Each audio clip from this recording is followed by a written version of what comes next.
الخبر الثاني النهارده اللي عرفناه تغطية مصرف أرض العنب. ده المصرف، وده الجزء اللي ما تمش تطهيره.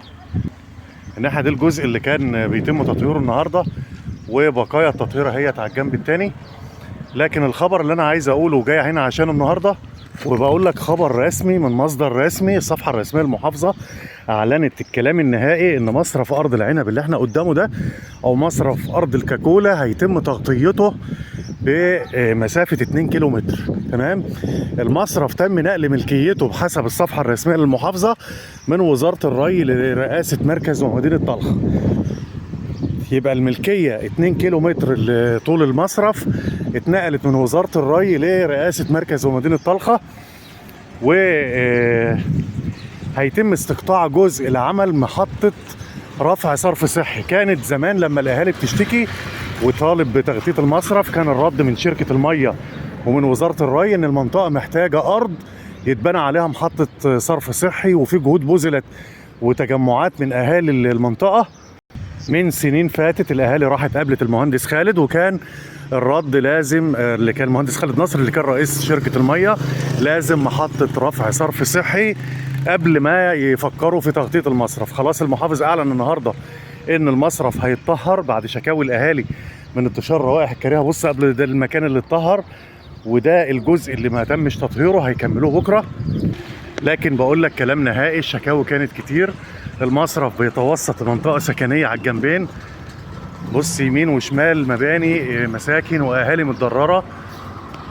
يبقى بقول لك تاني، ده المصرف شوف كان عامل ازاي، الريحه، وطبعا حصل شكاوى من الاهالي والكلام وصل للمحافظ، وناس كتير اتكلمت فيديوهات، وناس كتير نقلت مطالب الاهالي. لكن المحافظ النهارده امر بتطهير، وبدات التطهير فعلا. لو بصيت على الجنبين هتلاقي فيها اعمال تطهير، لكن العمليه مش هتخلص في يوم. بقول لك مصرف ارض العنب خلاص هيتم تغطيته، وتم ادراجه في الخطه، وتم نقل ملكيته من وزاره الري لرئاسه مركز ومدينه طلخه بطوله 2 كيلو متر، على ان يتم استقطاع جزء لعمل محطه رفع صرف صحي. كده مشكله ارض العنب انتهت. الاهالي طبعا منطقه سكنيه راقيه ومنطقه فيها ناس محترمه، واشتكوا كتير، وخلاص المصرف ما عادش له لازمه لانه بيتوسط المنطقه السكنيه. بدون ذكر اسماء، بحيي كل الجهود اللي بذلت في تغطيه المصرف ده على مدار سنين طويله، عشان ما ندخلش نفسنا مين عمل ومين عملش. لكن في جزء كبير من اهالي المنطقه اللي بنقول لهم الف مبروك. الاهالي نفسها تعبت وعملت مقابلات ومناشدات، وبصراحه انا بحيي، وناس كبيره في السن بصراحه، يعني اللي كان رئيس بنك واللي كان وكيل وزاره، الناس دي بذلت مجهود على مدار سنوات طويله. بقول الف مبروك للاهالي، والف مبروك لمدينه طلخه كلها. مصرف ارض العنب بيتطهر وهيتغطى، وهيتعمل محطه رفع صرف صحي لحل المشكله من جذورها. الف مبروك لاهالي مدينه طلخه.